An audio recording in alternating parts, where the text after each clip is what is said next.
Okey, jadi hari ni kita akan sambung apa yang kita dah belajar minggu lepas, iaitu tajuk trigonometri.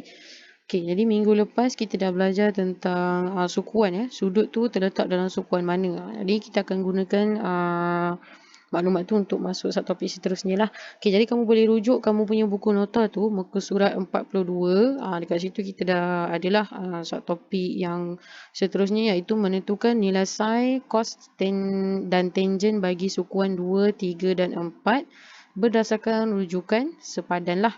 Yang penting kita nak sepadankan dia dengan sudut dekat sukuan 1. Okey, jadi dekat sini dia dah bagi nilai sin, cos dan juga tangent boleh bernilai positif ataupun negatif. Dia ada positif ataupun negatif bergantung pada sukuan mana sudut itu terletaklah. Jadi sebab tu kita pentingnya belajar pada subtopik sebelum ni, iaitu tentukan sudut tu berada pada sukuan mana lah. Jadi dekat sini kita ada gambar dia juga. Sukuan 1 bermula daripada sudut 0 sehingga 90. Sukuan 2 daripada 90 sehingga 180. Kalau sukuan yang ketiga 180 sehingga 270. Dan yang terakhir sukuan yang keempat iaitu 270 sehingga 360 lah. Okey, jadi dekat sini kita kamu dah pernah belajar sebenarnya ni, tapi masa PT3 mungkin kamu berfokuskan kepada sukuan pertama lah, iaitu semua nilai sin, cos dan juga tangent bernilai positif lah, ataupun cikgu boleh tulis kat sini. Dekat sukuan pertama sin kita positif, sukuan pertama cos juga bernilai positif dan juga tangent juga bernilai positif lah. Positif. Okey. Jadi dekat sini cikgu biasa kalau nak ingat ni banyak yang kita boleh guna akronim lah. Contohnya add sugar to coffee. Kalau add sugar to coffee maksudnya add lah. Add maksudnya all value positif. Okey, kalau yang kedua add sugar to coffee. Jadi sugar sukuan kedua adalah sin saja yang positif. Yang ketiga tu tangent, coffee cos positif lah yang sukuan keempat. Ataupun kita boleh guna akronim lain, iaitu saya suka tengok kartun. Kamu suka tengok kartun kan? Okey, jadi saya suka tengok kartun maksudnya saya semua. S mewakili semua. S yang kedua mewakili sin lah. Jadi yang pertama ni kita memang tahu semua. Jadi sukuan yang pertama semua positif. Untuk sukuan yang kedua sin sahaja positif. Maksudnya kita boleh katakan cos nilai dia negatif dan juga tangent juga nilainya akan dapat negatif lah. Okey, untuk sukuan yang ketiga tengok T, tangent. Maksudnya tangent sahaja yang positif. Maksudnya kita boleh kata sin kita negatif. Kita punya nilai cos juga akan jadi negatif lah. Dan yang terakhir untuk sukuan yang keempat, kartun cos. Cos sahaja yang positif. Maksudnya sin kita akan jadi negatif. Kita punya tangent juga nilai dia akan jadi negatif lah. Itu maksudnya kamu kena ingat. Sukuan yang pertama semua, sukuan yang kedua sin sahaja, sukuan yang ketiga tangent sahaja, sukuan yang keempat cos sahaja yang positif. Selain daripada itu adalah nilai negatif. Okey, jadi yang nombor 2 ni kita skip dulu. Kita tengok contoh dia. Okey, ini tak ada dalam buku kamu. Cikgu tambah sedikit nota tambahan. Okey, sini pun sama. Dia dah keluarkan dekat sini. Semua sin, tangent, cos lah. Maksudnya sukuan yang pertama ni semua positif. Sukuan yang kedua hanya sin sahaja yang positif. Sukuan yang ketiga tangent sahaja yang positif. Dan sukuan yang keempat cos sahaja yang positif lah. Cos, tangent, sin. Yang ni semua. Dan juga cikgu keluarkan dekat sini. Ini kita punya sukuan yang melibatkan sudut lah. 0, 90, 180, 270 dan juga 360. Okey, jadi contoh yang diberi kat sini tangent 228. Okey, first kali kamu tentukan 228 ni dia berada pada sukuan ke berapa? Jadi kalau kita tengok 228 dia besar daripada 180 tapi dia kecil dari 270 lah. Maksudnya dia berada di sukuan yang ke-3. Jadi kita boleh kata dia berada di sukuan yang ke-3 lah. Jadi untuk sukuan yang ketiga nilai tangent dia akan jadi nilai positif. Jadi kita boleh kata tangent 228 akan dapat jawapan bernilai positif lah. Kita boleh tulis ayat ringkas macam tu. Tangen 228 nilai dia positif. Okey, untuk sin 316, okey 316 dia akan berada pada sukuan ke 4 lah, sebab dia besar dari 270 tetapi dia kecil dari 360. Jadi dia akan berada pada sukuan yang keempat. Okey, kalau kita tengok gambar rajah kat atas ni, sukuan keempat nilai positif hanya pada cos. Maksudnya selain daripada cos, dia akan jadi negatif lah. Jadi soalan kita sin 316. Kita boleh kata sin 316 akan bernilai negatif. Itu maksudnya. Nanti kita tengok apa maksud negatif dan positif. Okay, yang terakhir C, cos 125. Jadi 125 dia berada pada sukuan ke 2, sebab dia kecil dari 180. Okay, jadi kalau di sukuan yang kedua, kalau kita tengok dia punya gambar rajah kat atas ni, semua sin. Sukuan yang kedua, sin sahaja yang positif lah. Jadi kalau soalan kita cos, kita boleh kata cos 125, jawapan dia akan bernilai negatif. Itu bendanya. Maksudnya dia akan jadi nilai negatif lah. Okey, jadi kita tengok contoh lain. Dekat sini ada juga. Cikgu keluarkan dulu kita punya gambar rajah. Cikgu boleh pergi sedikit laju lah sebab caranya sama sahaja. Tentukan dulu dia punya sukuan. 132 berada pada sukuan ke-2 lah. Jadi sukuan kedua, kita boleh tengok dekat sini. Sin kita positif. Jadi kita boleh kata dia bernilai positif. Okey, cos 250. Jadi 250 berada pada sukuan ke-3. Sukuan ketiga. Jadi cos 250 sukuan yang ketiga. Untuk sukuan yang ketiga, nilai apa yang positif? Nilai tangen sahaja. Maksudnya selain daripada tangen, nilainya akan jadi negatif. Sebab soalan kita cos pada sukuan yang ketiga, maksudnya jawapan kita akan jadi negatif lah. Okey, yang ketiga tangen 319. Jadi 319 dia berada pada sukuan ke 4. Sukuan yang keempat. Jadi kalau kita tengok gambar rajah, sukuan yang keempat positif hanya pada nilai cos sahaja. Jadi tangen 309 kita boleh kata dia bernilai negatif. Dia punya nilai nanti. Okey, 212 dia berada pada sukuan ke-3. Sukuan ketiga. Jadi kalau sukuan ketiga bagi sin, kita akan dapat negatif lah. Sebab sukuan ketiga hanya positif pada nilai tangen sahaja. Jadi kita boleh kata nilai dia nilai negatif. Okey, jadi yang E 336. 336 dia berada pada sukuan keempat. Sukuan keempat. Jadi kalau sukuan keempat, kita rujuk gambar rajah. Sukuan keempat, betul lah.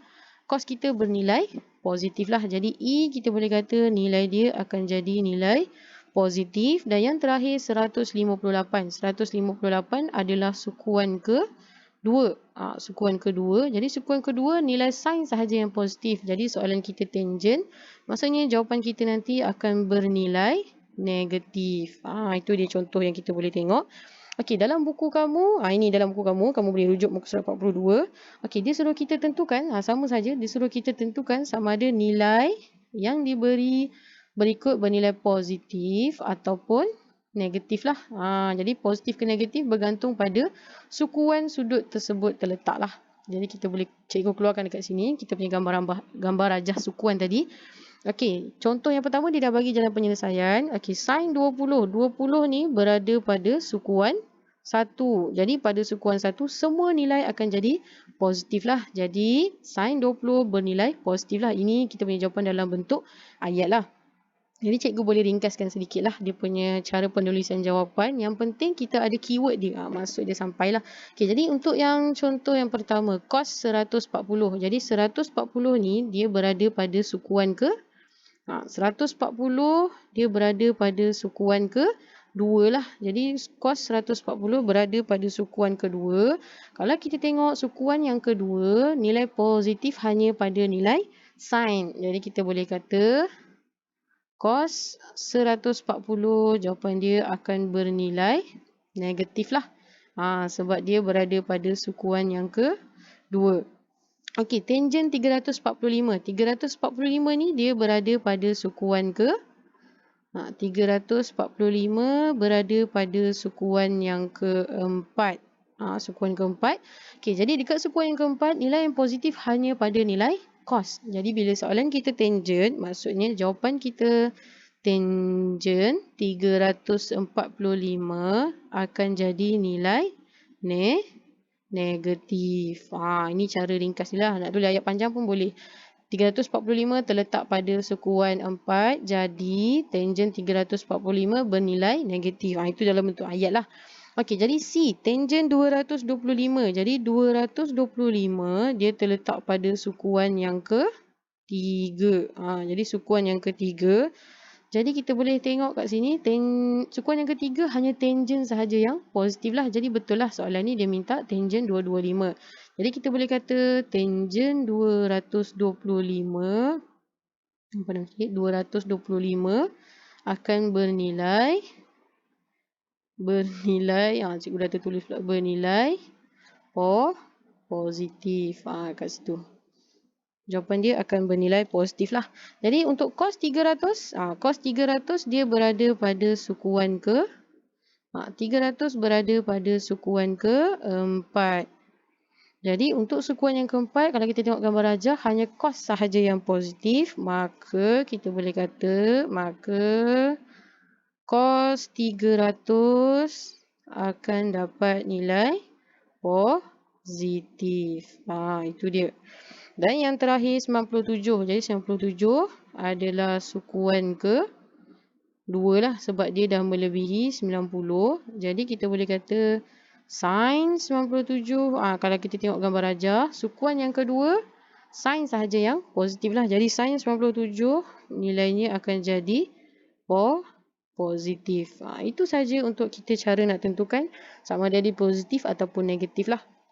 Okay, jadi maksudnya kamu tentukan dulu dia sukuan ke berapa, baru kita boleh rujuk lah dia negatif ataupun positif. Okey, jadi ini gambar rajah dalam kamu punya buku nota, muka surat 42. Dia ada sedikit pembetulan dekat situ. Cikgu nak minta kamu betulkan lukisan ni.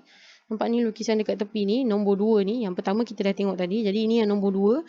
Dia melibatkan sudut sepadan. Sudut sepadan ni sebenarnya, sudut sepadan bagi sukuan 2, 3 dan 4 berdasarkan sudut dalam sukuan 1 lah. Maksudnya kita nak cari sudut yang dekat sukuan lain ni tapi nilainya sama seperti sudut di sukuan 1.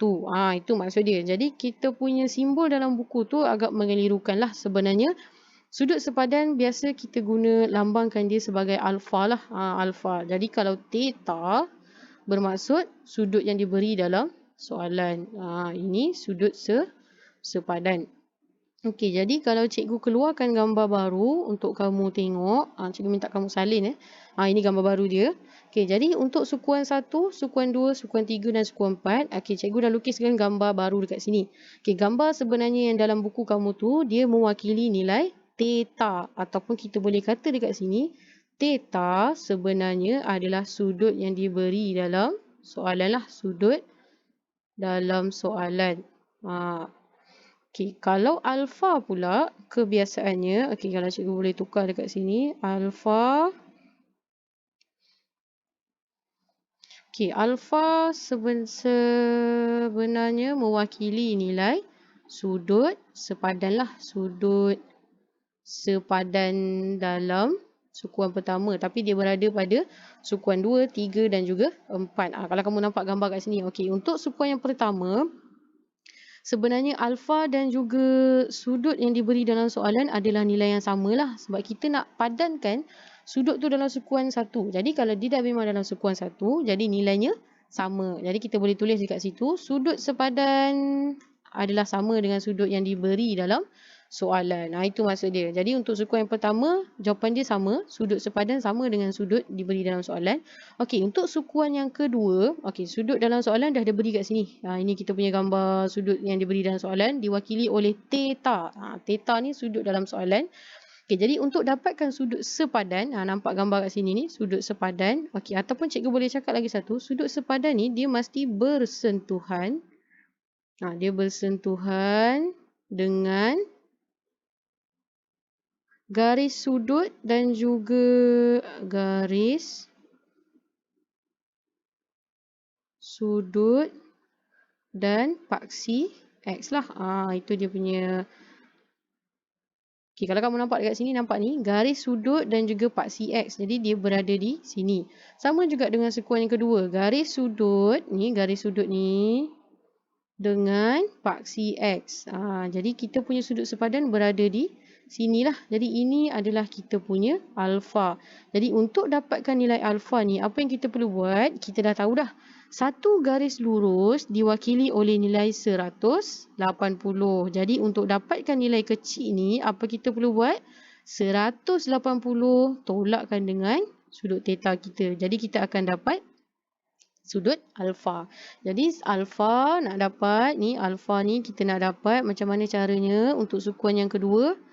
Ambil nilai 180 tolakkan dengan theta yang dah diberi dalam soalan. Jadi kita akan dapat kita punya sudut sepadan. Ini untuk sukuan yang kedua lah. Okey, jadi untuk sukuan yang ketiga, kalau kamu rujuk bawah ni, sukuan yang ketiga, okey, kita punya sudut adalah bermula dari sini sehingga ke sukuan yang ketiga. Jadi ini sudut theta yang diberi dalam soalan, gambar ni. Okey, jadi untuk dapatkan sudut sepadan, ingat kita punya deskripsi tadi, dia bersentuhan dengan garis sudut. Nampak ni garis sudut, dia bersentuhan dengan garis sudut dan juga paksi X lah. Dan juga nilai sudut sepadan ni biasanya dia memang akan lebih kecil ataupun sama dengan 90 darjah lah.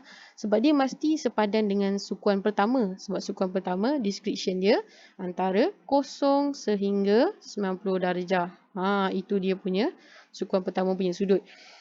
Jadi, untuk dapatkan sudut alfa dalam sukuan yang ketiga, nampak ni alfa. Okey, jadi kita nak dapatkan nilai alfa ni macam mana? Ni yang kecil ni dekat sini. Kita tahu dah daripada sudut theta, dia akan bermula dari paksi X sehingga ke garis sudut. Tapi kita nak yang kecil ni sahaja. Jadi apa yang kita perlu buat? Semua nilai sudut theta yang besar ni, kita tolakkan dengan 180. Dapatlah dekat garisan yang kecil ni. Jadi theta tolak 180. Dapatlah sudut sepadan bagi sukuan yang ketiga. Sebab kita nak yang kecil ni saja. Jadi sudut total semua ni, sudut yang diberi dalam soalan, tolakkan dengan 180 iaitu garis lurus ni. Dapatlah sudut kecil yang dipanggil sudut sepadan. Dan yang terakhir untuk sukuan yang keempat, sudut sepadan kita akan berada di sinilah. Sebab ini kita punya garis sudut dan juga ini kita punya garis paksi X. Jadi kita punya sudut sepadan berada di tengah-tengah lah yang kecil ni. Jadi untuk dapatkan sudut yang kecil ni, apa yang kita perlu buat? Tolakkan sudut yang penuh, iaitu sudut bulatan penuh adalah 360 darjah lah. Maksudnya dia bermula dari sini, dia berpusing. Satu kali bulatan penuh 360 darjah. Jadi untuk dapatkan yang kecil ni, apa kita perlu buat? Sudut yang penuh tadi tolakkan dengan sudut yang dah diberi dalam soalan ataupun iaitu kita punya theta lah. Jadi sudut kita 360 darjah, dah pusing satu kali penuh tadi. Tolakkan dengan sudut theta yang diberi dalam soalan, dah sampai sini. Kita akan dapatlah satu sudut kecil yang tengah ni yang diwakili oleh sudut sepadan. Sudut sepadan ni kita boleh juga guna nilai dia dalam sukuan yang pertama. Jadi itulah kita punya rumus yang kamu kena salin lah. Sebab ni kamu punya nota dia agak mengenirukan. Jadi boleh salin nota cikgu ni. Sukuan yang pertama, sudut alfa kita akan sama dengan sudut theta lah. Sudut sepadan sama dengan sudut yang diberi. Okey, untuk sukuan yang kedua, nak dapatkan kita punya sudut sepadan ataupun alfa, apa kita perlu buat? 180 tolakkan dengan sudut theta yang dah diberi dalam soalan. Jadi kita akan dapat kita punya sudut alfa. Yang sukuan ketiga, apa kita perlu buat adalah gunakan theta yang dah diberi dalam soalan, tolakkan dengan 180 darjah lah. Jadi kita akan dapat sudut sepadan yang kita nak cari tadi, yang kecil ni. Jadi yang terakhir sukuan yang keempat, kita punya rumus bagi sudut alfa, sudut sepadan ni adalah 360 darjah tolakkan dengan theta lah. Jadi ini kita punya rumus bagi sukuan yang keempat. Jadi 4 benda ni kamu kena ingat. Sebab kita akan gunakan lagi untuk satu topik seterusnya. Okey, jadi kalau boleh tengok contoh ni ada dalam kamu punya buku, muka surat 43 tu, dia suruh kita nyatakan sudut. Kat sini cikgu boleh tukar dulu color kita. Dia suruh kita nyatakan sudut sepadan dalam sukuan 1 dan seterusnya. Maksudnya kita ada dua soalan lah. First kali dia tanya kita sudut sepadan. Dan yang kedua dia suruh kita cari nilai lah. Cari nilai bagi setiap sudut yang berikut. Okey, jadi contoh yang pertama dia dah bagi jalan penyelesaian dia. Okey, cos 282. Jadi kita kena tentukan dulu 282 ni berada pada sukuan mana. Jadi 282 kalau kita tengok, okey, cikgu keluarkan dulu kita punya rumus yang kita akan guna. Ini yang cikgu dah bagi tadi, rumus yang melibatkan alfa, dan ini kita punya sukuan lah. Jadi 282 kalau kita tengok dia dah melebihi 270. Jadi dia melibatkan sukuan yang keempat lah. Jadi dia melibatkan sukuan yang keempat. Jadi untuk cari dia punya alfa, kalau kita tengok rumus tadi, untuk cari alfa bagi sukuan keempat, apa kita perlu buat? 360 darjah kena tolakkan dengan theta lah, sudut yang dah diberi dalam soalan. Jadi keluarkan rumus kita tadi, 360 darjah, tolak dengan sudut yang diberi dalam soalan, 282. Dapatlah kita punya sudut sepadan 78. Ini kita punya sudut sepadan. Sudut sepadan ni berada dalam sukuan pertama lah. Maksudnya sukuan keempat 282. Sudut yang sepadan dengan dia dalam sukuan pertama adalah 78. Itu bendanya. Okey, jadi ini soalan yang pertama. Soalan yang kedua dia minta kita cari cos 282. Ini senang je. Tekan sahaja kalkulator kamu. Tekan cos 282. Terus akan keluar jawapan kita 0.2079. Okey, jadi kalau kita tengok rujukan tadi, cos 282. Jadi 282 pada sukuan yang keempat lah. Jadi sukuan yang keempat kita dah nampak kat sini. Jawapan bagi cos akan dapat nilai positif. Sebab tu bila kamu tekan kalkulator kamu akan dapat jawapan kita positif. Itu bendanya sebenarnya. Nilai cos 282 akan dapat jawapan akhir dia bernilai positif. Okey, jadi cuba kita buat sama-sama soalan A, B, C. Okey, yang pertama sekali A, sin 270. Sin 270, first kali tentukan dia berada pada sukuan yang ke berapa? 270 sukuan yang ketiga lah. Sebab dia ngam-ngam dekat situ. Okey, jadi untuk sukuan yang ketiga, kalau kita tengok dekat sini, sukuan yang ketiga, rumus dia apa? Untuk dapatkan sudut sepadan, alfa, ataupun cikgu boleh keluarkan dekat sini, alfa sama dengan sudut yang diberi dalam soalan tolakkan dengan 180 darjah lah. Jadi kalau kita boleh kira dekat sini, theta yang diberi dalam soalan 270 tolakkan dengan 180. Jadi kalau kamu kira, kamu akan dapat 90 darjah. Jadi inilah kita punya sudut sepadan. Ini kita punya sudut sepadan. Okey, jadi ini untuk soalan yang pertama, dia suruh kita cari sudut sepadan. Okey, yang kedua dia suruh kita kirakan nilai dia. Jadi tekan kalkulator kamu, sin 270. Jadi bila kamu tekan kalkulator, kamu akan dapat nilai dia negatif 1. Jadi ini juga kita boleh tengok balik, kita punya penerangan tadi. Sin 270 berada pada sukuan yang ketiga. Okey, ini tengok. Sukuan yang ketiga, nilai tangent sahaja yang positif. Maksudnya, sin dan juga cos akan jadi negatif. Sebab tu, jawapan bagi A kita, sin 270, kita akan dapat negatif 1. Sebab dia berada pada sukuan yang ketiga. Itu sebenarnya yang kita nak tentukan dia positif negatif tadi. Dia melambangkan nilai akhir kita lah. Okey, jadi B. B adalah sin 30. Ni senang lah. B sin 30 sebab 30 adalah sukuan yang pertama. Jadi untuk sukuan yang pertama, kita tahu nilai alfa sebenarnya sama sahaja dengan nilai theta yang diberilah. Jadi sudut sepadan kita adalah 30 darjah. Itu untuk soalan yang pertama. Okey, soalan yang kedua, dia suruh kita kira nilai sin 30. Pun sama, tekan sahaja kalkulator kamu. Sin 30 kamu akan dapat 1/2 lah.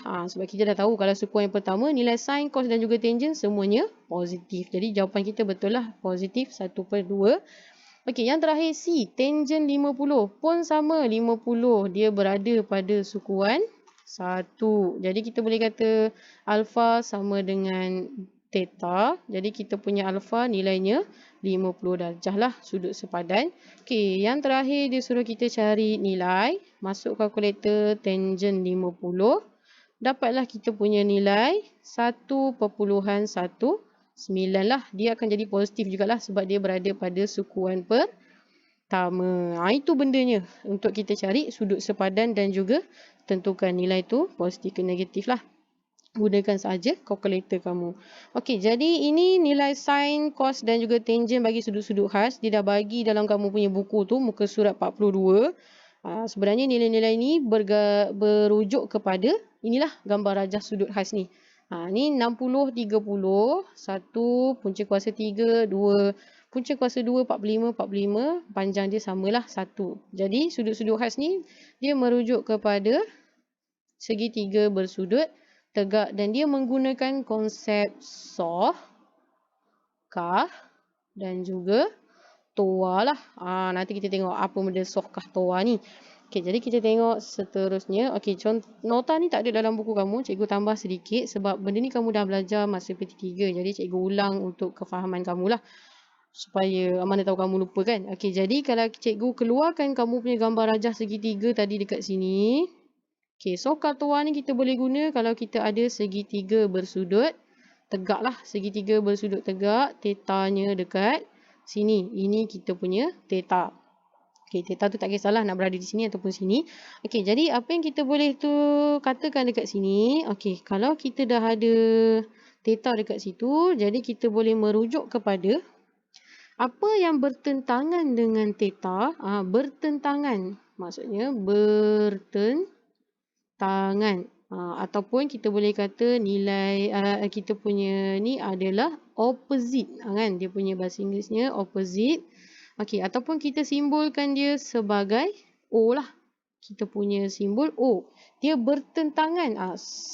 Panjang sisi yang bertentangan dengan sudut, kita nyatakan dia sebagai O. Okey, jadi kalau untuk bersebelahan dengan kita punya sudut. Nampak ni sudut. Jadi yang bersebelahan dengan sudut. Panjang sisi yang bersebelahan dengan sudut. Ini kita panggil bersebelahan ataupun kita boleh tukar dia sebagai adjacent. Adjacent dia punya Englishnya kita simbolkan dia sebagai huruf A lah. A. Jadi ini A, ini O dan yang terakhir kita punya panjang sisi paling panjang dalam persamaan dia diwakili oleh huruf H lah ataupun ini memang semua orang tahulah. Sisi paling panjang dalam segitiga bersudut tegak kita boleh kata dia adalah hypotenuse lah. Hypotenuse. Okey, jadi ini kita simbolkan sebagai H. Jadi OAH. Inilah munculnya kita punya persamaan tadi. Apa tadi? Soh kah toa. Jadi soh kah toa kita tadi, cikgu keluarkan dekat sini. Soh kah toa. Soh kah toa. Maksud dia dekat sini soh ni sebenarnya sin theta sama dengan O ni sebenarnya nilai opposite lah. Jadi nilai panjang sisi opposite kita ni kita perlu bahagikan dengan panjang hypotenuse. Jadi soh sebenarnya sin theta sama dengan opposite bahagi dengan hypotenuse lah. Itu untuk kita cari dia punya sin theta. Kalau cos theta adalah A tu adjacent ya, bersebelahan. Panjang sisi bersebelahan bahagikan dengan panjang sisi hypotenuse. Dan yang terakhir tangent. Tangent theta kita gunakan rumus TOA. Maksudnya opposite kita, garisan bertentangan, bahagikan dengan garisan bersebelahan. Itu bendanya. Jadi ini gambar rajah segitiga bersudut tegak tadi. Kalau theta kita berubah ke atas ni, maksudnya sudut bersebelahan dengan garisan bersebelahan dan garisan bertentangan akan bertukar jugalah.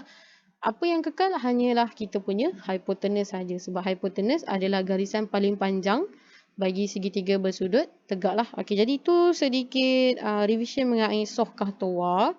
Okey, jadi kita tengok jom mahir 5. Sebenarnya jom mahir 5 ni tak menggunakan soh kah toa pun. Cuma kita revise sikit tadi. Okey, jadi untuk contoh jom mahir 5 ni, kalau kita tengok kat sini, dia suruh kita cari nilai. Cari nilai bagi setiap yang berikut. Jika. Jika maksudnya dia ada syarat-syarat dia dekat situ. Jika. Okey, soalan yang pertama dia dah bagi. Sin 90 sama dengan 1. Dia cakap sin 90 sama dengan 1. Cos 60 sama dengan 1/2. Dia dah bagi penerangan dekat situ. Sin 90 1, cos 60 1/2. Cari nilai 2 sin 90 tolak 4 cos 60 lah. Jadi apa yang kita perlu buat? Gantikan nilai yang dia dah bagi dalam soalan. Jadi 2, kat sini kita akan dapat 2. Okey, sin 90 dah ada dalam soalan. Jawapan dia 1. Jadi gantikan sin 90 dengan 1 tolak 4. Okey, gantikan pula cos 60. Jadi cos 60 sama dengan 1/2 lah. Jadi 1/2. Jadi kalau kamu tekan kalkulator 2 darab 1, tolak dengan 4, darab dengan 1/2, kamu akan dapat jawapan akhir kita kosong. Tu tekan kalkulator lah. Boleh juga kamu dapat dia punya jawapan. Okey, jadi untuk B sama juga. Dia dah bagi sin 270 sama dengan negatif 1. Cos 180 pun dia dah bagi nilainya negatif 1. Jadi dia suruh kita cari nilai sin 270 tambah dengan 5 cos 180. Sama juga cara dia, gantikan nilai yang dah diberi dalam soalan. Jadi cari nilai sama dengan, okey, sin 270 dia dah bagi tahu sama dengan 1 lah. Jadi kita pun masuk dekat sini, negatif 1 tambahkan dengan 5. Okey, dalam soalan dah bagi cos 180 juga sama dengan negatif 1 lah. Jadi negatif 1. Jadi kalau kamu tekan kalkulator kamu, negatif 1 tambah 5 darab dengan negatif 1, kamu akan dapat negatif 6. Mudah kan? Okey, jadi yang terakhir C, tangen 45 dia dah bagi. Tangen 45 sama dengan 1. Sin 30 sama dengan 1/2. Jadi apakah nilai bagi 2 tangen 45 tolak 4 sin 30? Jadi untuk dapatkan nilai kita, apa kita perlu buat? Gantikan tempat dia lah 2. Okey, tangen 45 dah bagi dalam soalan lah. Tangen 45 sama dengan 1. Tolakkan dengan 4. Sama dengan pula tolak 4. Okey, sin 30 sama dengan 1/2. Sama pula macam soalan pertama. 2 darab 1 tolak 4 darab 1/2. Jadi jawapan dia samalah. Jawapannya sama dengan kosong. Itu je untuk jom mahir 5 soalan pertama. Okey, jadi soalan ketiga, ini yang terakhir untuk hari ni. Soalan ketiga ni disuruh kamu lengkapkan jadual di bawah dengan berpandukan gambar rajah yang diberilah. Jadi kamu boleh gunakan kita punya rumus tadi. Soh tadi apa? Opposite bahagi hypotenuse. Soh kah? Kah sama dengan cos. Kita akan bahagikan adjacent bersebelahan bahagi dengan hypotenuse. Dan yang terakhir, tolak tangen theta sama dengan opposite bahagi adjacent lah. Ini kita punya rumus yang kita boleh guna untuk cari nilai lah. Okey, jadi kalau kita tengok yang pertama. Yang pertama kita boleh cuba isi dekat situ. Sin 30. Theta kita nilainya 30. Jadi sin 30 ini 30. Ingat, sin perlukan apa? Opposite yang bertentangan dan juga hypotenuse lah, garisan paling panjang. Jadi opposite bagi 30 panjangnya adalah 1. Dan juga dia punya hypotenuse adalah 2 lah, garisan paling panjang. Jadi untuk dapatkan sin theta, apa kita perlu buat? Opposite bahagi dengan hypotenuse. Jadi jawapan kita adalah 1 per dengan 2 lah. 1 bahagi 2. Itu maksud dia. Jadi kalau sin 45 pun sama cara dia. 45. Kalau 45 dua-dua nilai sama, kamu boleh pilih mana-mana lah. Contoh kalau cikgu pilih yang bawah ni. Okey, sin 45. Maksudnya kita perlu cari dia punya garis yang bertentangan dulu. Garis yang bertentangan. Nilai dia 1. Garis yang paling panjang adalah hypotenuse, iaitu 1 per punca kuasa 2 lah. Jadi untuk dapatkan kita punya sin 45, apa kita perlu buat? Opposite bahagi dengan hypotenuse lah. Jadi 1 bahagi dengan punca kuasa 2. Itu yang kamu perlu buat. Okey, jadi yang ketiga contohnya sin theta, sin 60. Jadi kat sini cikgu boleh padam sikit. Sin 60. Okey, kalau sin 60 kita guna rujuk pada 60 pula punya kedudukan. Jadi 60 sin maksudnya soh. Opposite bahagi hypotenuse. Jadi opposite bagi 60, garisan yang bertentangan dengan 60 adalah punca kuasa 3. Punca kuasa 3 bahagikan dengan hypotenuse kita, nilainya 2 lah. Jadi punca kuasa 3 bahagikan dengan 2. Dapatlah kita punya sin 60. Okey, jadi kalau cos, contoh bagi cos, cikgu boleh bagi kat situ. Contoh bagi cos, cikgu tukarkan hijau. Okey, cos. Cos kalau kita gunakan, padam dulu dia punya contengan ini.